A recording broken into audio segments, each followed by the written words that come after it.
A very good evening and a very warm welcome to all our viewers here at the Buddhist Mahavihara's Facebook page. Today we are going through our Dhammadana series. We have changed the schedule a little bit. We are doing it on a Monday as opposed to a regular Sunday slot. That's because today is International Women's Day, and I thought it would be a good idea that we talk on a subject that relates to women. And we are also very lucky that this evening we have got a very erudite and very learned and experienced female speaker on the Dhammadana series this evening. And she is Dr. Iromi Ariyaratne from Sri Lanka. Let me bring Dr. Iromi onto the screen. Good evening, Dr. Good Iromi. evening. Good evening. Welcome to the Buddhist Mahavihara's Facebook page and to our Dhammadana series. Thank you very much. For those of you who don't know, I think many of us don't know much about Dr. Iromi. Let me quickly read her profile. It's actually a very lengthy profile that she has sent me, but I had to uh, cut it to size so that there'll be enough time for us to do the Dhamma talk. This is her profile. Dr. Iromi Ariyaratne is actually a Sri Lankan Buddhist with a distinguished academic career. She had obtained a grade A for her diploma in Pali from the Sri Lanka International Buddhist Academy in 2012, and then also obtained a Bachelor of Arts in Buddhist Studies, first class honors from the University of Peradeniya in 2005. She also received a PhD in Buddhist Studies from the University of Peradeniya in 2014. Her areas of specialization are Buddhist ethics, Buddhist rituals, Buddhist art and architecture, Buddhist ecology, Buddhism and gender, which is what we will be talking about this evening, early Buddhism, social and political philosophy of Buddhism. Now, Dr. Iromi is currently the senior lecturer, grade 2 at the Postgraduate Institute of Pali and Buddhist Studies at the University of Kelaniya. She's also the course coordinator of the Master of Arts in Buddhist Studies, singular medium program at the Postgraduate Institute of Pali and Buddhist Studies, also at the University of Kelaniya. And she's also the visiting senior lecturer in postgraduate studies at the Sri Lanka International Buddhist Academy (SIBA) campus. She's also an ongoing thesis supervisor of 8 postgraduate candidates simultaneously. In addition, she has also been a thesis examiner and has been involved in curriculum planning and development at the Sri Lanka Buddhist Academy. So, with that very lengthy and profound CV, you know that we have a very erudite speaker with us this evening. Without much ado, I would like to invite Dr. Iromi to start this evening's sharing. And the title of this evening sharing is called Buddhist Attitude Towards Women. Doctor?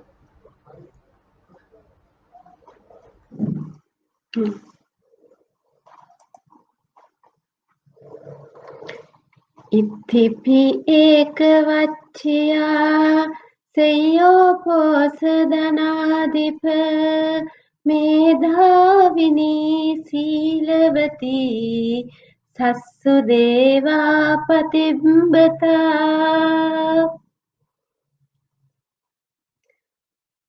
One day, King Pasenadi of Kosala went up to Buddha, bowed and sat down to one side. Then a man went up to the king and whispered in his ear that his beloved consort Mallika has given a birth to a daughter. When this was said, King Pasenadi was really disappointed. Buddha, knowing that King Pasenadi was disappointed, recited the verse I mention now. The meaning of the verse is, some women are better than men, and a woman can be a ruler of the people when she is wise and virtuous. Good evening, dear venerable sirs, venerable bhikkhunis, venerable nuns, and my dear Dhamma friends. Now you all are here to listen the weekly Dhamma talk of the Dhamma Dana series conducted by the Buddhist Mahavihara of Malaysia. First, I'd like to thank Venerable Pusalle Vinita Thero, who invited me to deliver this Dhamma talk for you. And I must thank Mr. Tilak Leslie, who coordinates this program well, and for his nice introduction on me. Today is a very special day for all women in the world because today is named as the International Women's Day. I'm really happy to deliver this Dhamma talk on the day of mine and on the day of us in this very special day. We hope to discuss about Buddhist attitude toward women. The Pali word similar to woman or female is ithi. Ithi. The word ithi has been used in Buddhist suttas as a general term. Apart from the word ithi, there are many terms can be seen in Buddhist texts, especially which have been used related with the social role played by the woman. Some of those terms are Matu, Mata, the mother, Dhitu, daughter, Bhagini, sister, Bharya, wife, Bhikkhuni, almswoman, etc. However, at the Buddha's time, the social background was patriarchal, and man had all the benefits in that society. He had his own freedom in the family too, as well as he had the freedom in the society to behave as he wished. The woman was considered lower than the lowest of all. Believe that. She was even lower than the Sudras. Sudras were the lowest caste of the society. Giving a birth to a girl was considered as a bad omen. terrible. By only one reason, woman will be exalted to the heaven. It is obeying her husband. It's believed that in the childhood, woman must be subjected to her father. In youth, she must be subjected to her husband. When her husband is died, she must be subjected to her sons. A woman must never be independent. That was the idea of the society.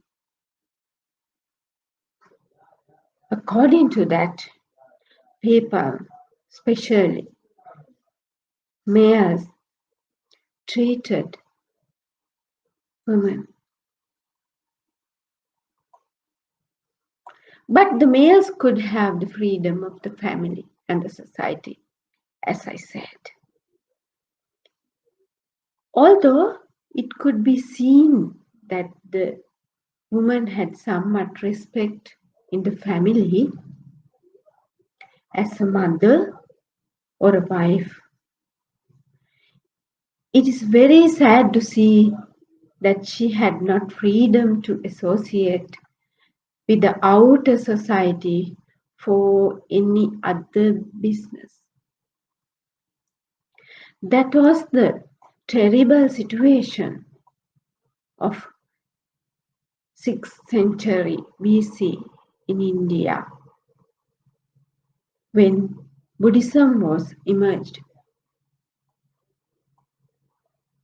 Woman was buried from performing any religion or any religious ceremony.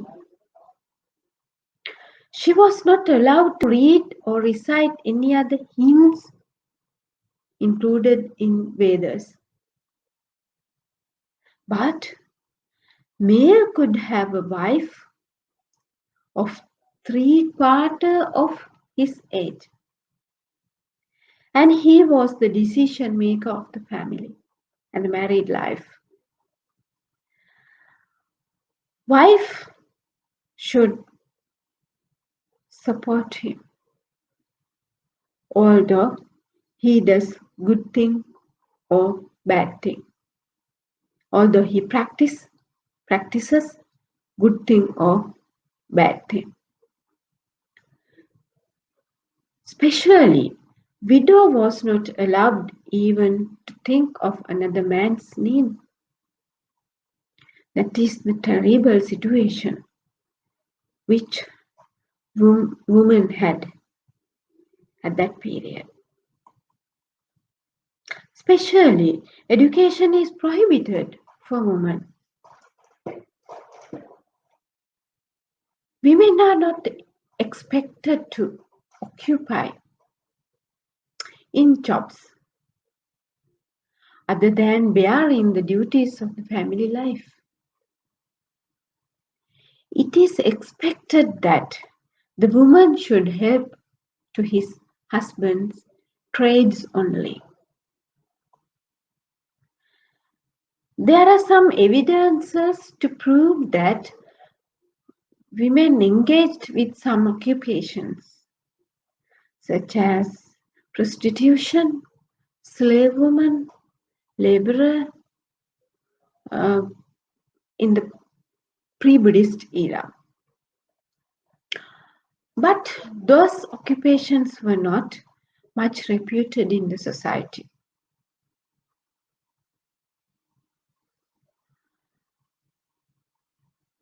As we all know, Buddhism emerged as an ethical teaching to fill the vacuum of the social value in the contemporary India in the 6th century BC.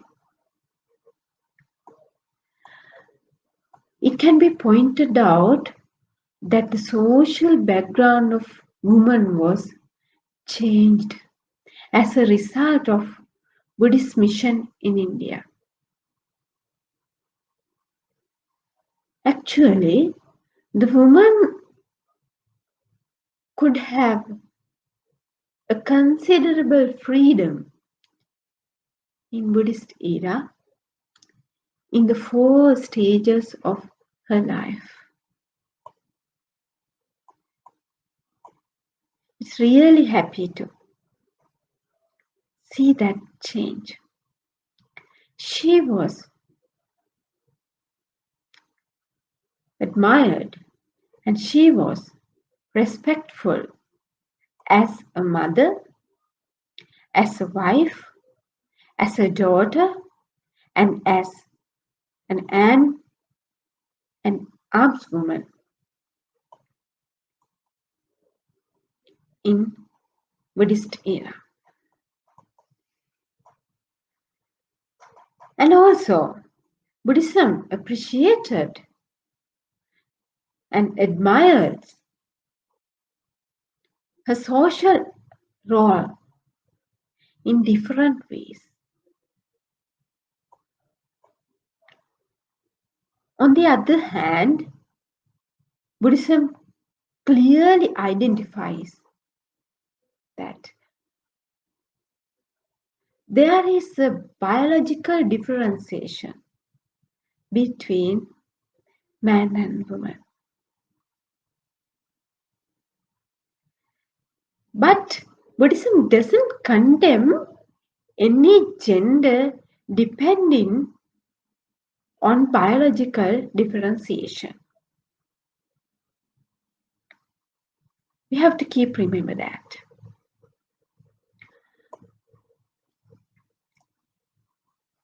In the Avenika Dukkha Sutta of the Samyutta Nikaya, the Buddha explains that there are 5 special vows which the woman has to undergo as distinct from a man. At her tender age, she has to go to her husband's family by leaving her relatives. One of vows. And she is subjected to menses. She is subjected to pregnancy. She is subjected to labor at childbirth. She has to wait upon a man until she dies. These are sufferings, sometimes physical sufferings, sometimes mental sufferings. That is why the Buddha mentions these are Avenika Dukkha's, vows of her. However, the Buddha did not concern this differentiation to meet the bias among both genders, to discriminate the female by considering the physical potential. Buddha didn't condemn her. But as the Buddhist disciplinary rules for bhikkhunis are tighter than bhikkhus, anyone can see it. When you go through Vinaya rules of bhikkhunis, we can identify that differentiation.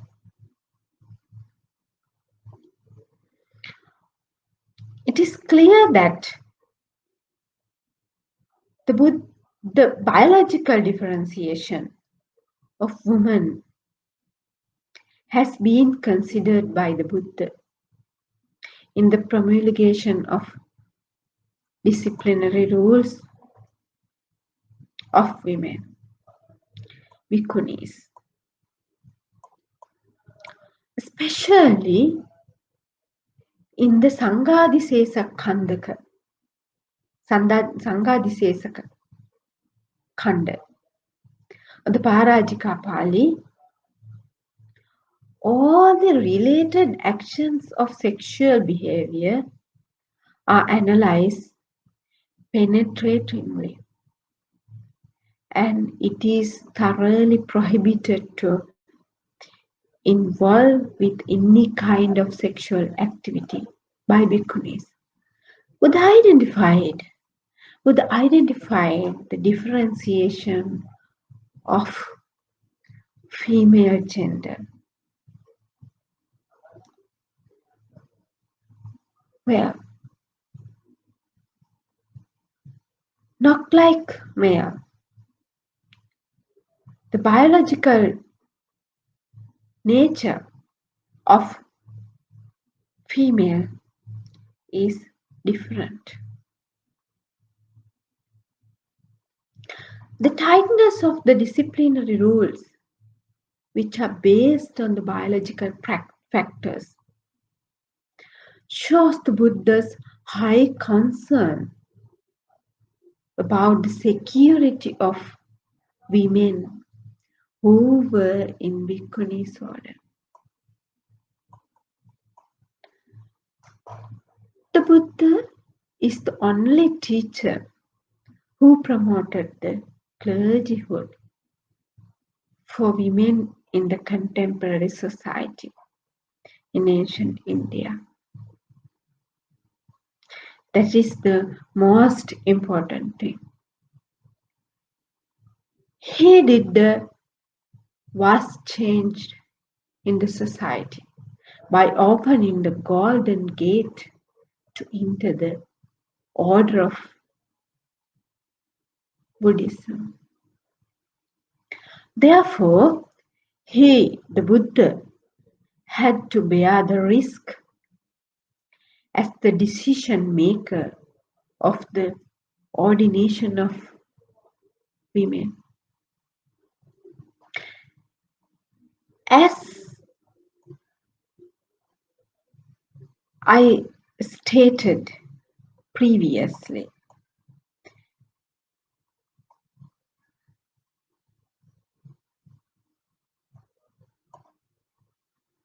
in the Sutta Pitaka, there was an unpleasant situation regarding the women's freedom in contemporary India when Buddhism was imagined.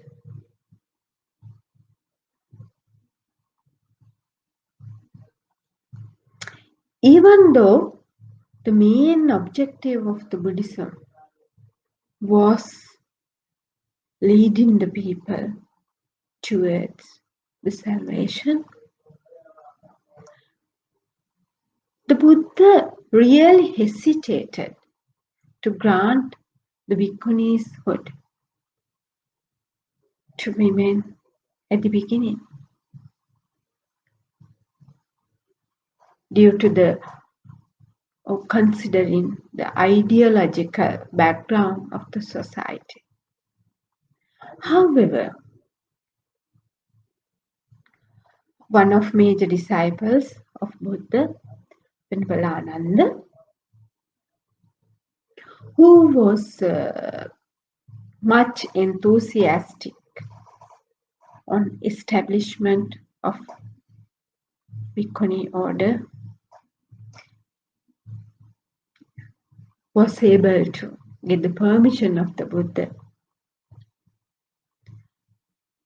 to establish the Bhikkhuni Sasana, Bhikkhuni order, on behalf of all the women in the world.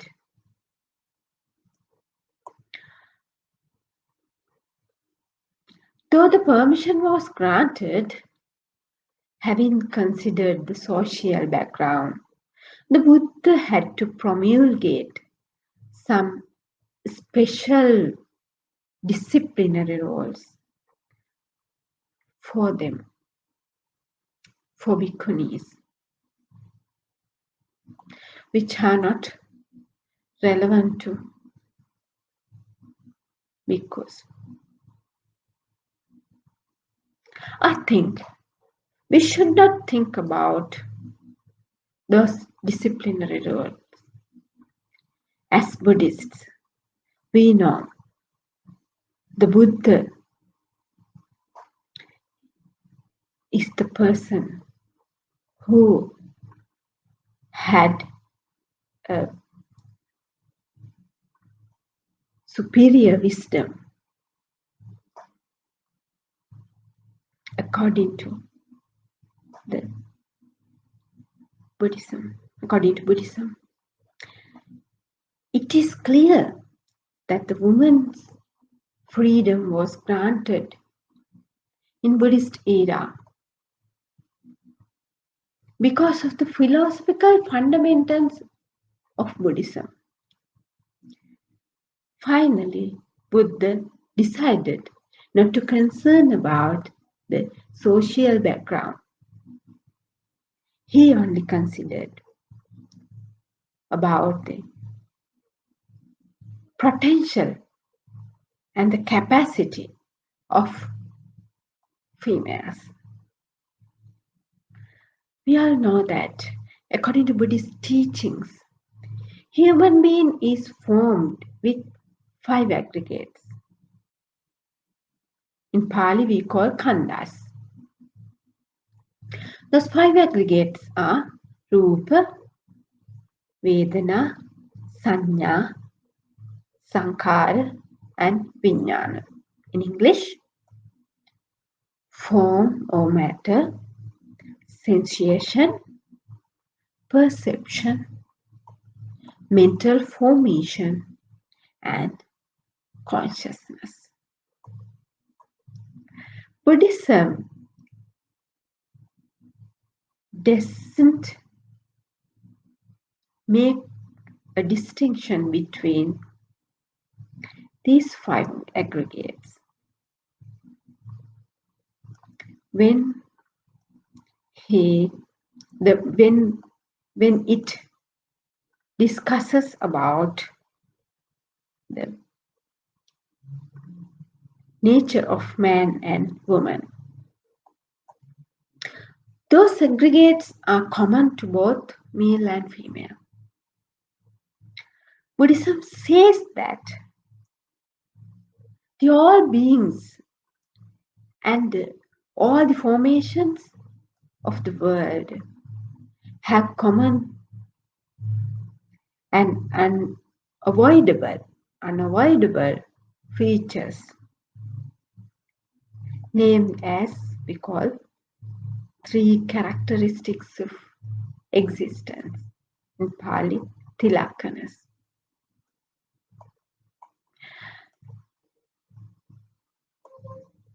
Anicca, the first characteristic,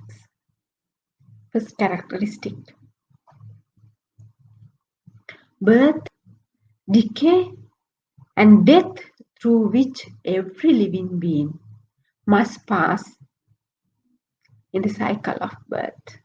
That is anicca. It is similar to both male and female. Both 5 aggregates. No distinction between female and male. Then the dukkha, the second characteristics of existence. All human experience is transient and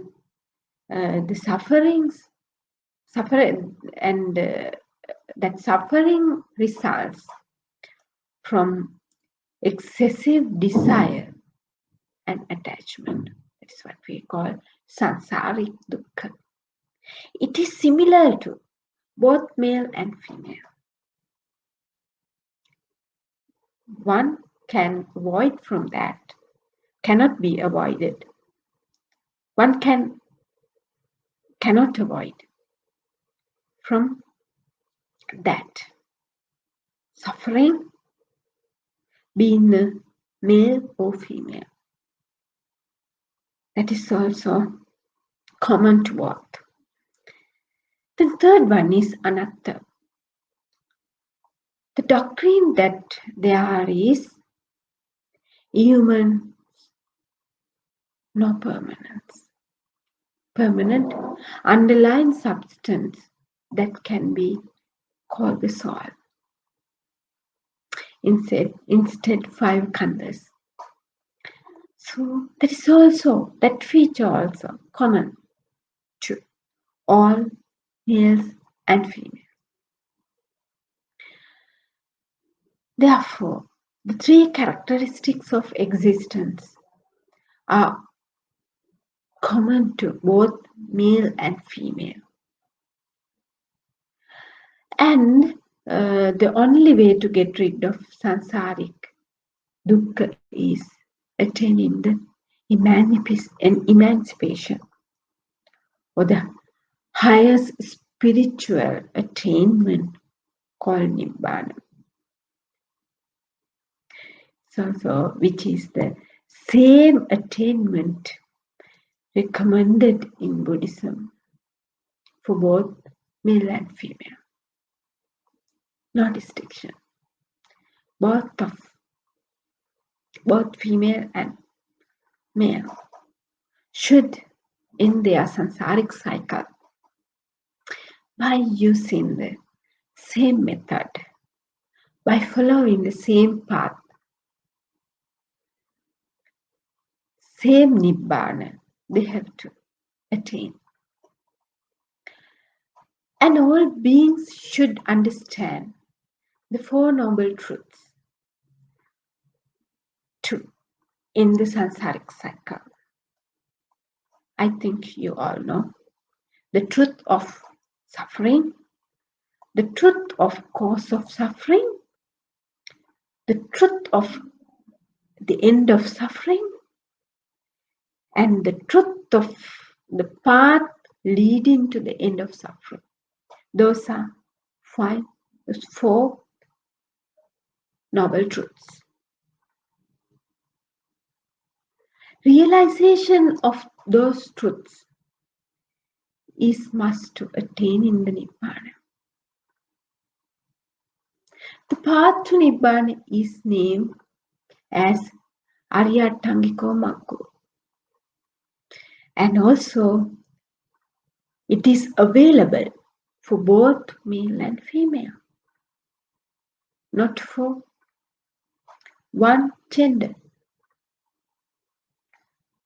And the path is to be practiced in the same manner by both genders.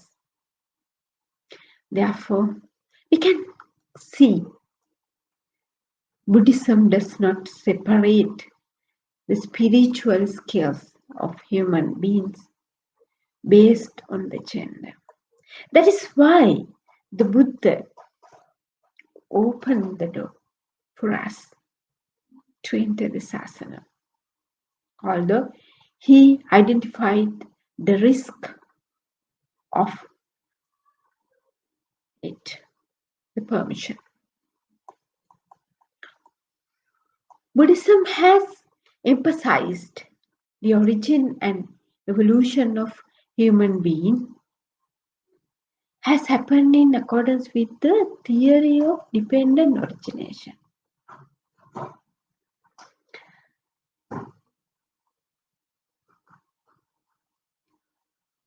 And it doesn't say that both genders were created by any primitive consciousness or it happened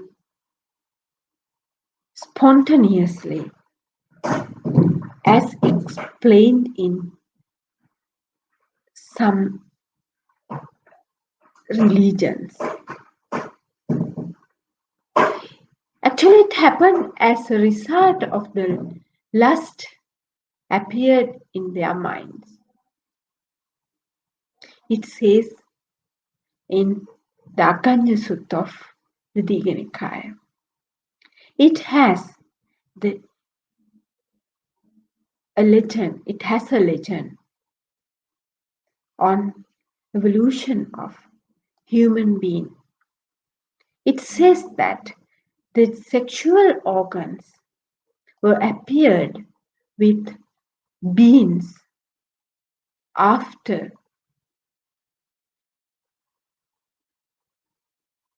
having the lust in their mind. The Buddhist texts state that the man and woman have some interesting towards each other. Buddhism doesn't explain that the female is the starter of the sexual behavior, as some religions point out.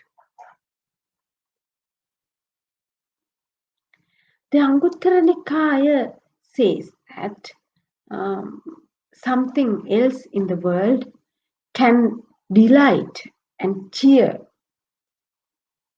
a man so much as a woman. Nice. In her, one would find all the fivefold pleasures of senses. Those fivefold pleasures of senses are Rupa, Saddha, Gandha, Rasa, and Pottabha. Objects of eyes, sound, smell, taste, and touch.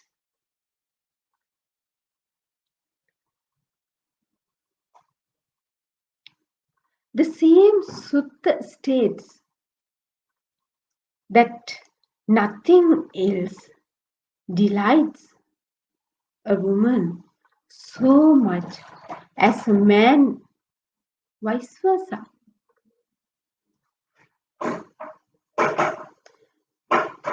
The Ittibandhana Sutta of the same Nikaya mentions that a woman enslaves a man in 8 ways. What are 8? A woman enslaves a man by appearance, by laughter, by speech, by song, sometimes by ideas, by tears, by garlands brought from the forest, and by touch. This is also status vice versa for man too. Therefore, Buddhism says that the attraction of male and female are same for both genders. It doesn't explain, Buddhism doesn't explain that it happens only from the side of females.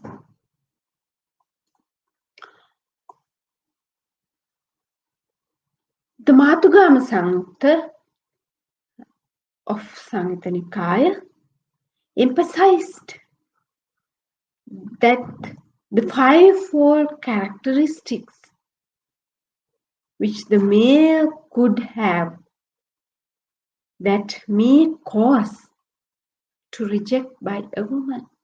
What a five! What a five! It is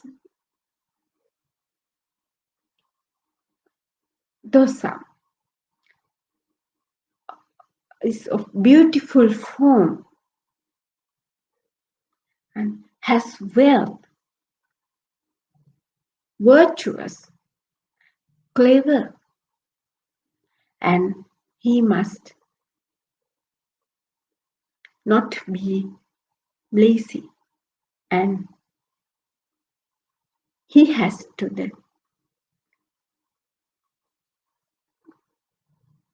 potential to produce children. A lady or a woman can reject a male considering the beauty, wealth, virtuous, cleverness, laziness, and capability to produce children, as well as the same text, the same content says that females who have the same qualities are on the whole attractive to males, vice versa. In many places, which are like the example I took, the Buddha has explained the attraction of male and female in the same manner, vice versa. And in all contexts, it could be seen that the same facts has been described vice versa for both male and female.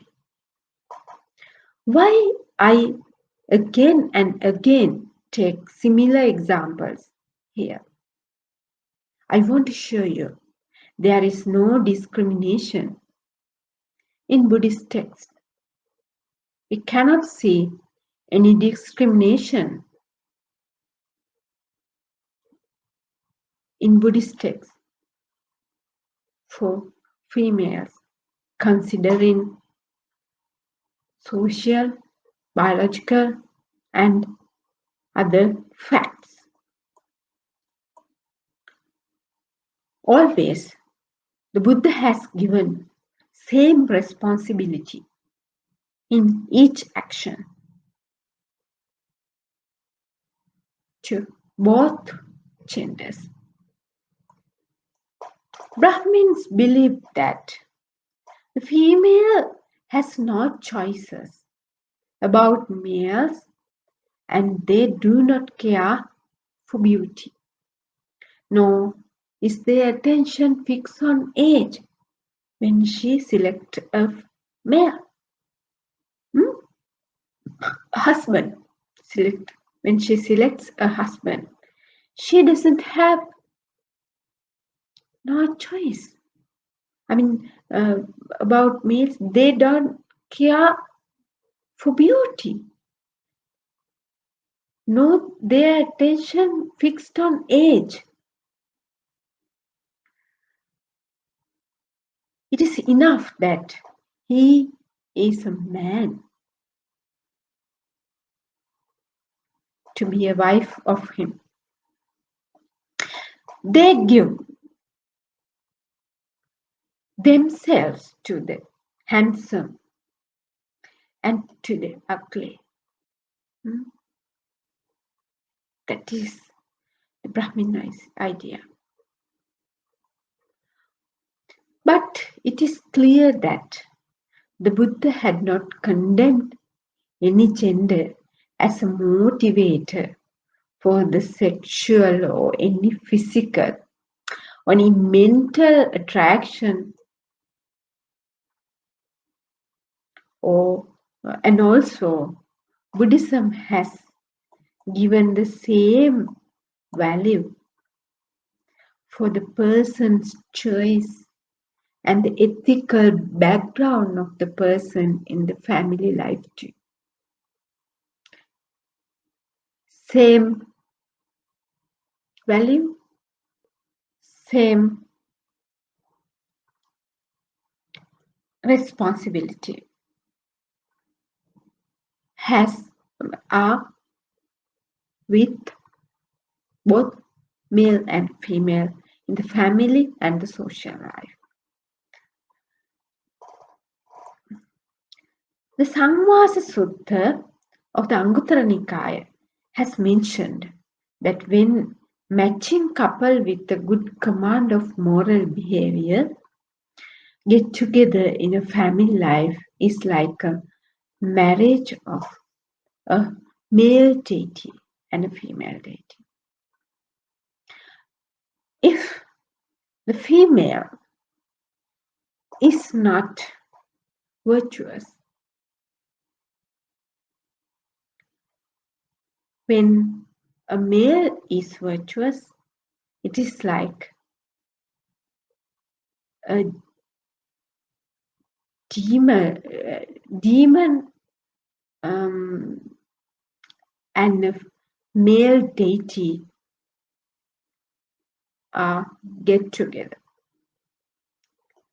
Like that way, when an unvirtuous man and a virtuous woman get together, it is like a married life of a demon and a female deity. When it happens with virtuous, unvirtuous man with an unvirtuous man, it is like a family life of two demons. So this example shows us that Buddhism considers the moral behavior of both male and female for the successful family life, other than considering the gender differentiation. I think my time is passing. Therefore, as soon as possible, I will conclude today's talk. Okay. Then, in the Anguttara in the Digha Nikaya, there is a sutta called Sigalaka Sutta or Sigalovada Sutta. It's a very famous sutta. In that sutta, Buddha has explained about the duties of a husband and a wife when they are lived in a family life together. So, according to that sutta, Buddha has pointed out 5 duties of the husband to be fulfilled towards the wife to spend the family life happily.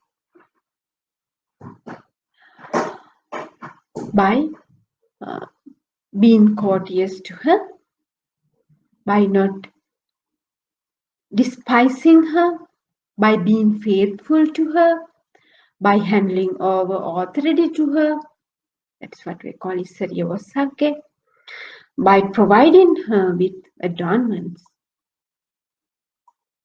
When husband treats like this, wife treats him by doing or by performing her duties well, and she is hospitable to relations and attendants, relatives and attendants. She is faithful. She protects what he brings to the house, and she is skilled and industrious in discharging her duties.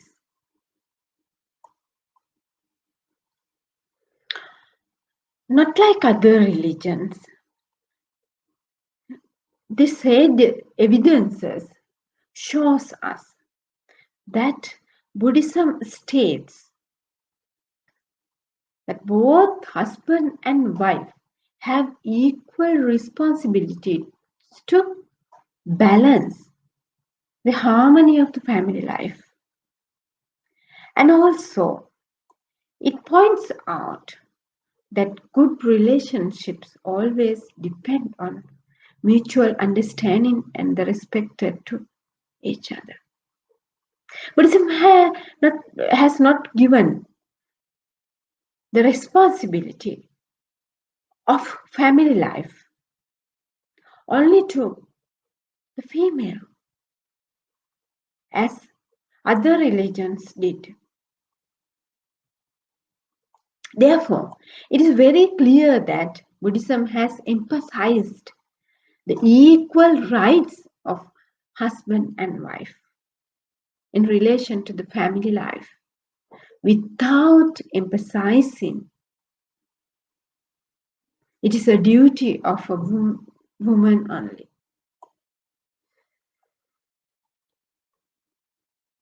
As I stated previously, because of issues related to the security of women and considering the contemporary social ideas of regarding the woman, the Buddha has promulgated more disciplinary rules for bhikkhus and bhikkhunis than bhikkhus. Even on that situation, the woman had great freedom as a liberated being, which is similar to bhikkhus.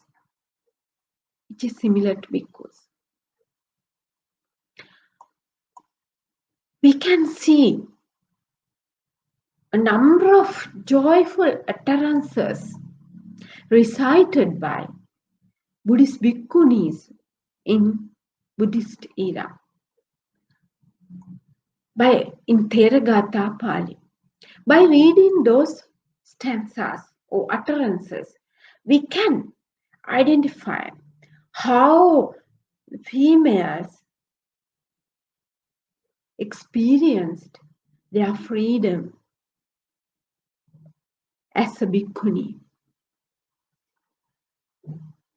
One example, it's Mutta bhikkhuni, bhikkhuni Mutta.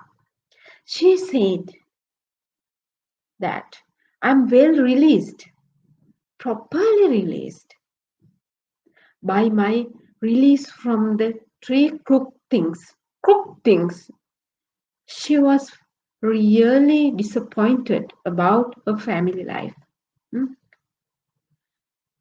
That is why she identified those are crooked things. What are the crooked things she had?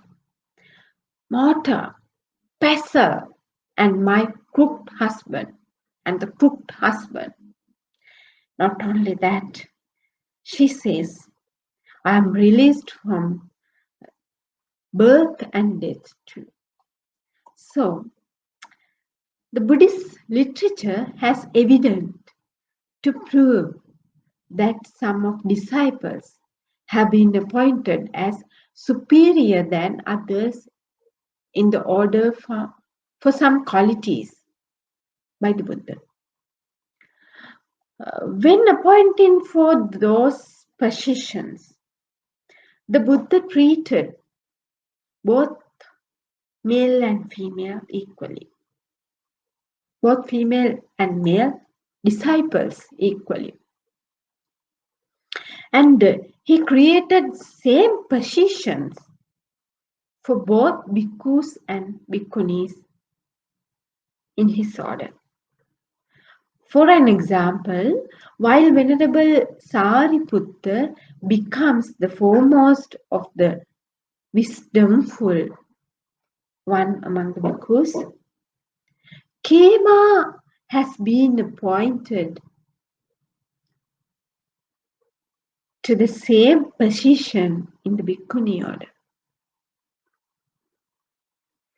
And Patachara is the foremost of the disciplined in the Bhikkhuni order, while Venerable Upali bears the same position among bhikkhus.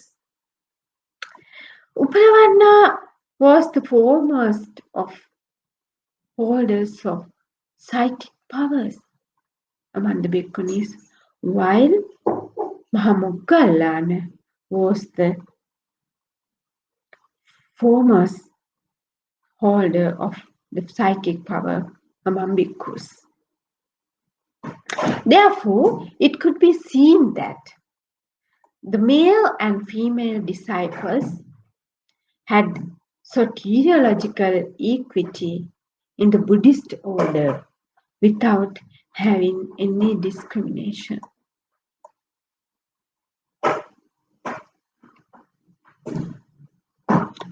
However, going through the doctrine, one can realize that there is no distinction of the path which is led to the enlightenment for both genders. Moreover, it should be mentioned here that the Buddha has emphasized the main aim of disciples as getting rid of all suffering should be. Therefore, the Buddha directed disciples of both genders for the salvation in the same manner. After going through all these factors, I'd like to conclude my speech today.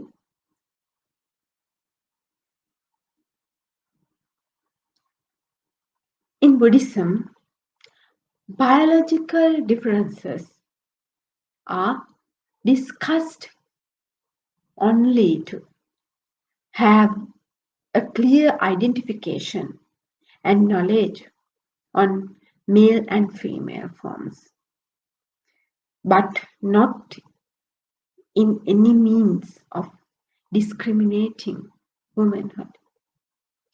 Role played by a woman in the society as a mother, as a daughter, as a sister, or professional are highly admired in Buddhism, given the position of its worthiness. Liberation, which is known in Pali as Nibbana, as we all know, is the highest goal that can be achieved by one who follows Buddhist path or Buddhist teachings.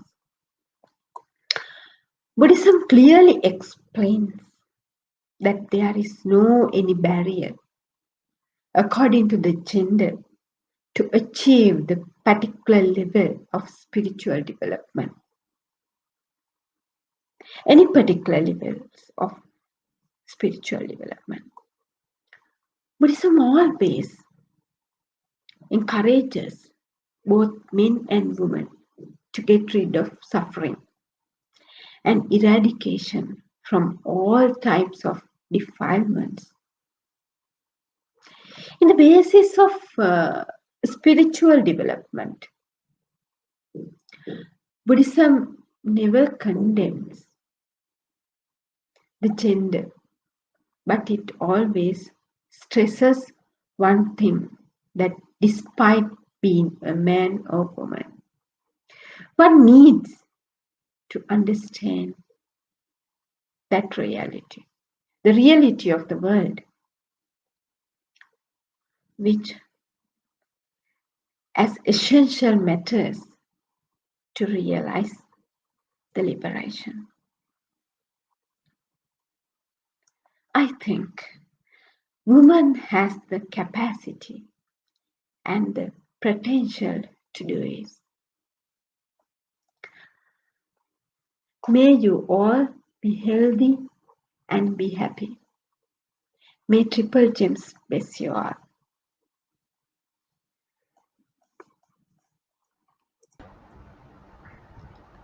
Thank you, Doctor, for an You're excellent sharing. welcome. That's an excellent sharing. I was actually quite fascinated with the early part of your sharing, which is about the social scenario or context that the Buddha was living in, and the status of women in the 6th century BC. I think that I found that very Yeah. interesting because that was new information Thank for you. us. And also, the Thank end, you. we were also talking about the equal opportunity for both genders. And Mm-hmm. also, I'm also quite fascinated about the fact that there was an equal standing in the Bhikkhuni order, equivalent to the Bhikkhu order in terms of Yeah. the preferred or appointed chiefs in the Sangha order. Yes, Yeah. so you had something similar in the Bhikkhuni order as well. There is one question. Yeah. Let me just post that question to you. Can you see that question on the screen, Doctor? Yeah. Will there be a female Buddha in the future? According to, can I ask the question? Yeah, you can answer yes. Please go ahead. Yeah. Yeah. Yeah. Answer the question. Yeah. Then I think in accordance with early Buddhist texts, there is no way to be a Buddha for a woman. But in accordance with Mahayana Buddhism, there is a way to be a Buddha by a female by practicing the Bodhisattva hood, and at the 10th stage of the Bodhisattva bhumi, then women must be the gender transformation or the sexual transformation will be happen according to Mahayana texts. So as a result of that, the female can be a male, then can be a Buddha. There is no way to become a Buddha as a female, according to Buddhism, Buddhist texts. So, as I was Right? mentioning, we would like to thank you for your time and from your Right. taking time off from your busy schedule. Okay. We would also like to thank Yeah. our sponsors for this evening's Dhamma sharing, and also to all our listeners who are listening to us this evening for this special International Women's Day Dhamma sharing by Dr. Iromi. I hope you had received enough information and were blessed to have had this opportunity to share, to be able to be listening to her and listening to what she had to say regards women's rights, actually, in terms of Buddhist teachings. And I hope you benefited from her sharing. Thank you very much. And This for each and every one of you, have a pleasant evening and good day.